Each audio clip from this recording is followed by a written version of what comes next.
Hello everyone, this is Lori at Cut and Paste Craft Studio, and I'm so excited to be painting with the teachers and staff at Redwood Cooperative School. Your school has a very special place in my heart because my kids were Fayette Co-op graduates, and I wish your school had been around as they were going through elementary school. Most of you today are painting this love sign. Some of you are going to be painting the home sign. With the Kentucky in place of the O, but the techniques I show you are going to work for either project that you do. So just watch what we're doing and you can adapt it to your own project. I've given you a set of colors that should work for this. You can always adapt these colors a little bit.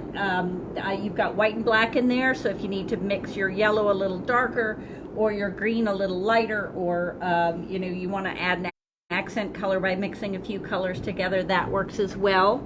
We're going to start by working on the base coat, and I'm going to start off with the red color.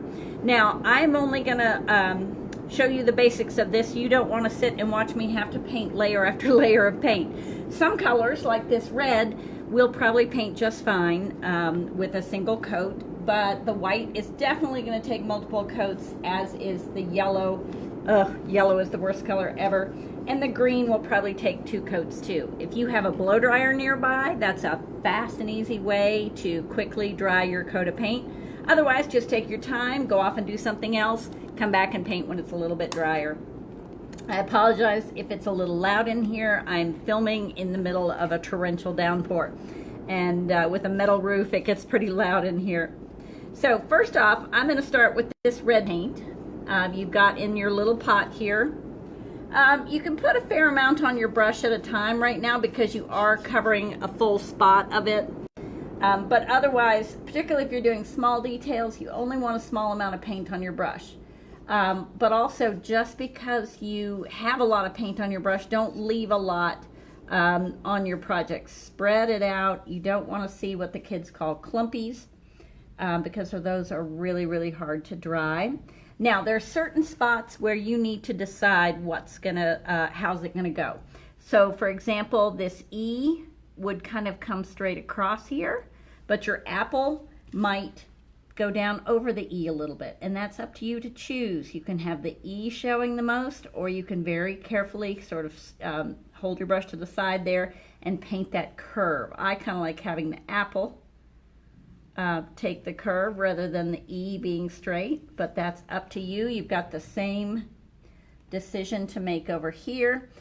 Use that edge of your brush. It's nice and flat. I would brace your hand on the table. That gives you more control, and just kind of aim for that top line there, and there you'll get the nice curve of the apple.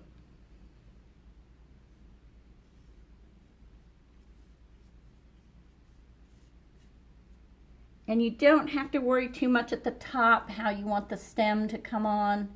You can leave a little space there. You can just curve it a little bit. Now, I'm not going to take the time to do it here right now because you don't want to spend forever watching me paint. But I would paint my edges if I were you. Just use a little bit of paint on the edge and swipe upside. Now, once you do that, go back and look, and you may see a little ridge of paint builds up there from painting the side. Just smooth that down. And the same thing may happen. You may get a little ridge of paint on the side from painting the front. So I just check now and then, look on the side, look on the back, look on the front, make sure you're not getting any big buildups. And so really this red, I think, only takes 1 coat. If you prefer to add more coats to it, feel free to do that.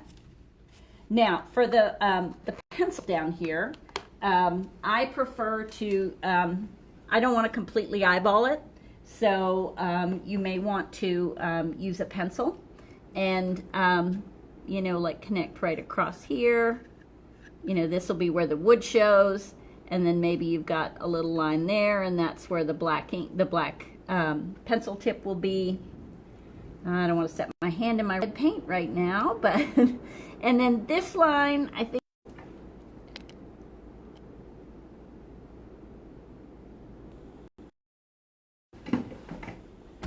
All right, we're back. Sorry about that. The problem with having to use Facebook Live to do this is that sometimes it freezes up. But I think we're back and you can see what I'm doing. I've traced the top of the pencils and added a little bit where the graphite's going to go, and then I put lines for where my pencil's going to be and where my little line will be there. And then just go ahead and paint your yellow on. I think you can see very quickly yellow is an awful color to paint with. Yellows are very sheer, they're very transparent. It's hard to find a good opaque yellow. And then just use that straight line edge of your brush. And you'll be able to tell very quickly if you have too thick of a clump of paint because it's so sheer.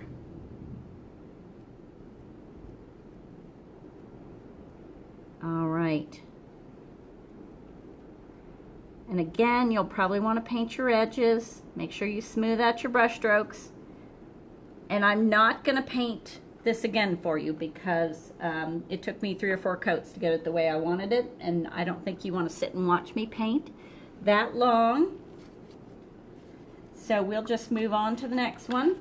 Now this E down here, this I wanted to turn into, I'm going to make it look like a piece of lined paper, like just regular school paper.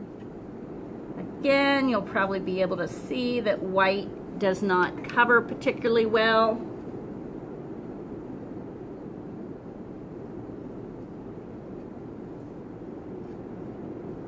And so you'll want a couple of coats of that. One way to get a nice sharp line, like right over here where you're going up against that pencil, use the flat edge of your brush right up to the edge, take it up to the edge, and pull away.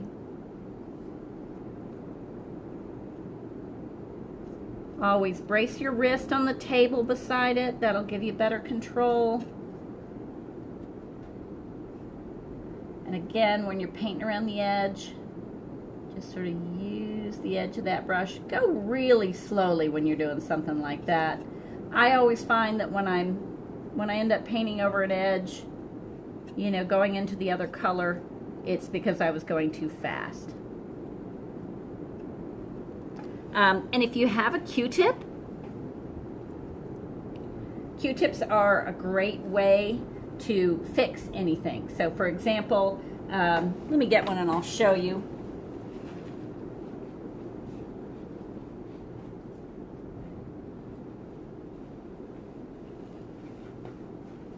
I've got a Q-tip here. I'm just going to dip it. I'm going to make a mistake on purpose. I'm going to go right on into that. Take your Q-tip, dip it in your water, and you can just swipe it up. Now occasionally when you do that, it may take up some of the paint below, particularly if you don't have it all the way dry. Don't worry about that. It's very easy to touch up paint that you wipe off, much easier than to cover it up. You'd think red would cover up white beautifully. It does not. So again, you're going to want several coats of this to get the white as dark as you want. And then for the L, we traced it, we kind of made it into a ruler. And it's not going to be a perfectly straight ruler because, you know, this is kind of curved. But I sort of traced these lines down here. And then I used my green. You could use the blue, whatever you like there. Always wash and dry your brush really well in between. Get a bowl of water and some paper towels. And just go straight up there like that.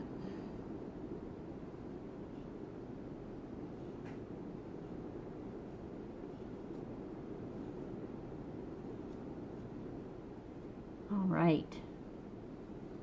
Now we've got the base coat for everything, and I'll set this aside and pull up the one that you might be doing if you're the home with the Kentucky. One of our favorite ways to do this is do the Kentucky in the bright blue that you've got there.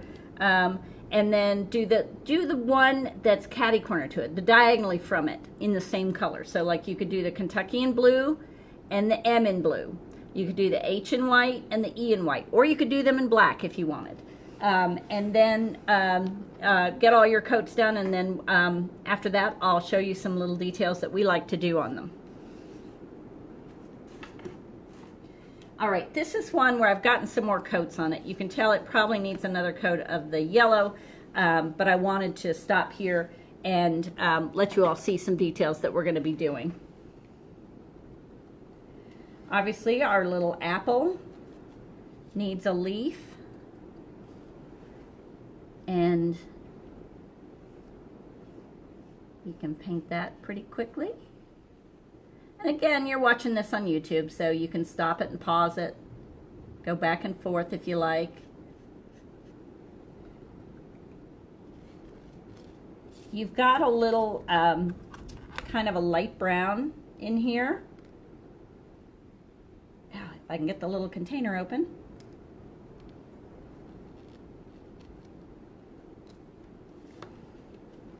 There we go. Now, this light brown is what I'm going to use for the tips of the pencils here.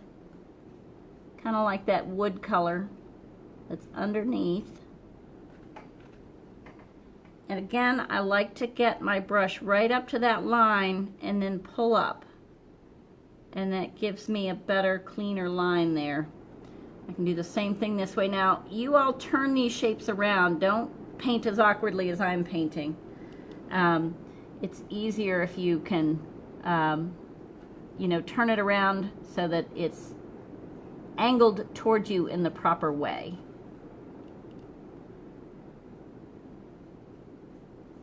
Now, that's all the brown I'm going to use on this shape. Now, you may want to go ahead and do your edges too. But I wanted to show you, if you'd like your stem to be a little bit darker, just take the black paint that you've got, and you can even use the lid. You don't need much, just take a little scoop of that brown, wipe off your brush, just take a little of that black. I got a little too much black, so we'll take a little more of that brown. And just stir it around until you get a darker color that you like. You could even add a little red to it or a little yellow to it, but that would just give me a little bit darker color for my stem. And I can paint that right there. Or you could use the original brown that we had there. It's completely up to you.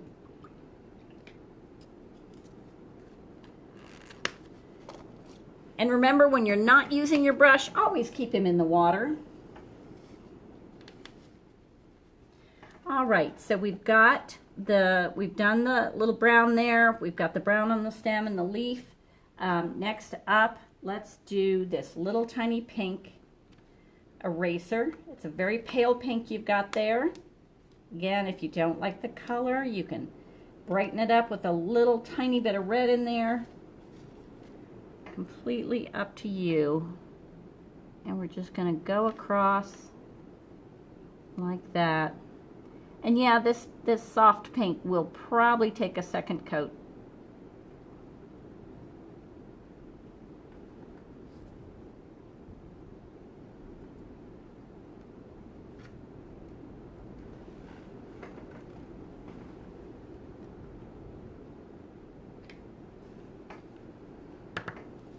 Then I'm going to go back to my black.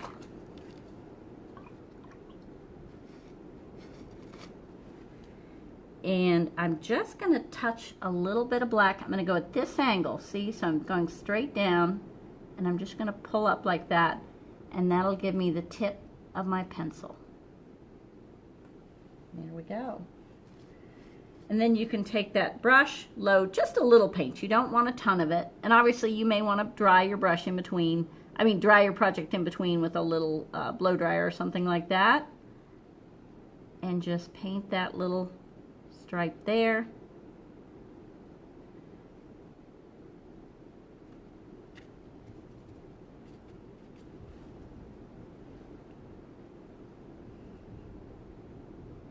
Again, if you want to get that line just right, just use the straight edge of that brush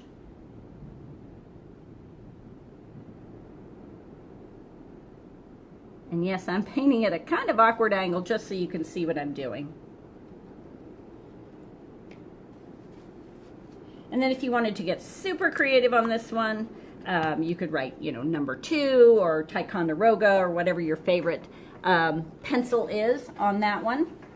Now, for this ruler, you've got to kind of make a decision here.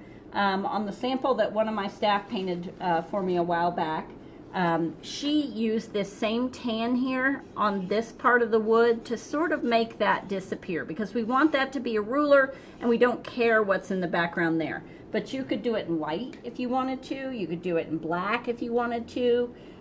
Whatever you think would go best with your door. If your door is sort of that neutral wood color, maybe it would work better with this light brown that you've got. And then just, go in here and paint that up. But again, like I said, this could be white, this could be black, could be blue. Go carefully along the edge of that apple.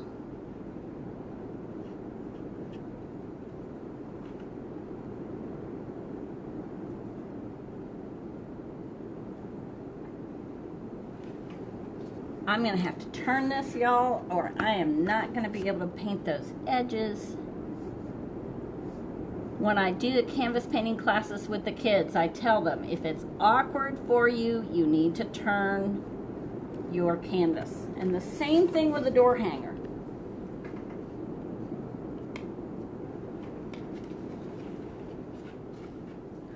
All right, we are really down to little bits and detail work. Now, for this E, to turn it into a piece of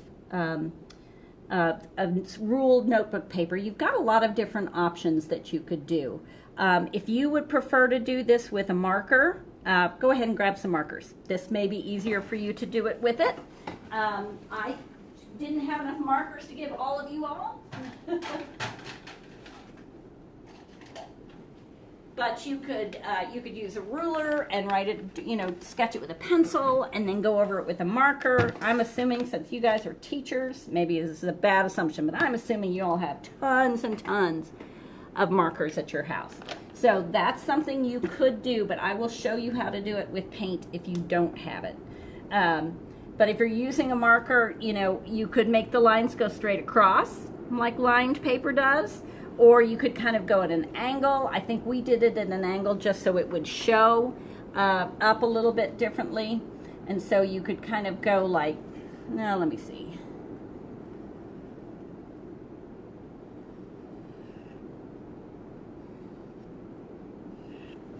Like that. And then I'll take my brush and just show you. Get your brush nice and dry. Open up your blue paint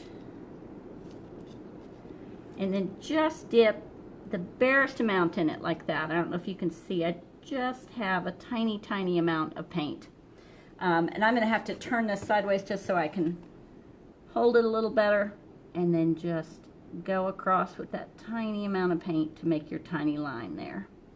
And remember, this is hand painted. This is not factory made. And you want it to look hand painted, so you don't want it to be perfect. And so you could do those lines across the whole thing. And then I'm thinking the side of the paper generally has a, like a pinkish line that goes down it. So you could divide that off, going straight up and down. I guess I need, if these were the straight up and down, it could maybe come up right around there. And you could do the circle if you wanted to with, your little black marker there. Or you could use just a touch of black paint. If you have a straw, you can dip your black paint in there and put it in. But do that all the way across the thing. And then, you could even add something with your black marker like, 4 times 3 equals 12. You could do a little math homework on there if you wanted. Or the beginning, if you teach social studies or language arts or something, you could do a little bit of work like you might have on there. And then for this ruler, The same kind of thing. If you've got markers, I would go ahead and use them. They're a lot easier to work with than paint on here. But just sort of start, marking. You could do little tiny marks and then a bigger mark, and then you could write your 1 here and your 2 here and just go all the way down however you want it to be. If you need to do that with your paint brush because you don't have a marker or you don't want to use a marker, again, get your brush really dry, make it a nice flat edge, dip it in so you just have a tiny amount of paint, and then just go like this. Now I'm afraid that with this size brush I absolutely cannot write a number. That would be up to you to find a marker. Sharpies work well, paint markers work well, but you'll want to make sure your paint is super dry before you try that. So this is mostly what we're going to do, what you're going to do today. Obviously you can finish it up any way you want. If you want to add some detail work, take that white paint. Again, take your brush, get it nice and dry and down to a flat edge, and just barely dip it in so you have that tiny amount. And then you can even just use the corner of the brush and just do some little accenting lines. We call them shine marks. And these are really how you want them to be. You don't have to do them as I do them. You can do them thin or thicker. You could do a big shine mark right there, as the apple's kind of shiny. You could do some little accenting along the edge of the pencil as well. That would highlight that edge of the pencil. You could do some highlighting on the green eraser. You could do the same thing with black if you wanted to do some little highlighting on the edge of the piece of paper. We could give that little leaf a touch of a highlight there. I did that one kind of thick. You could do it thinner.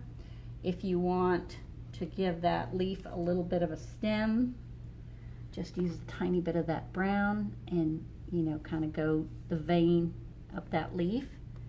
Or you could even add a little something like that. But really it's up to you guys. If you want to take your marker and write your name, Mrs. Whoever, feel free to do that too. And I hope you guys enjoy painting these.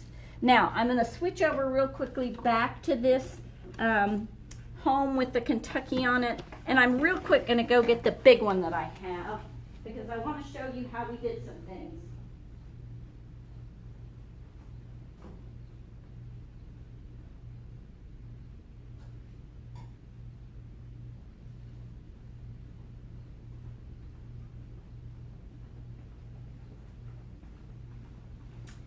All right, I'm going to have to back this camera up so you can see it.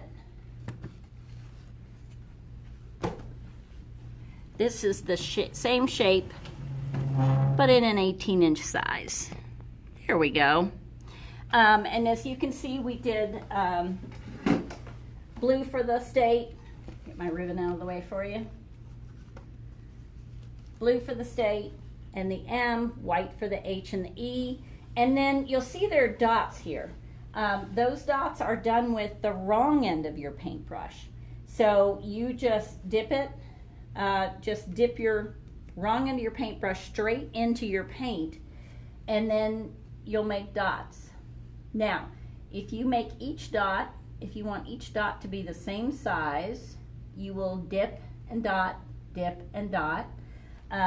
If you want them to get smaller, as you go, dip one time, I'll show you up here, and then continue dotting without going back into the paint. And you'll see, hopefully, that that's kind of a neat technique. See how the dots get smaller and smaller, whereas these all stayed the same.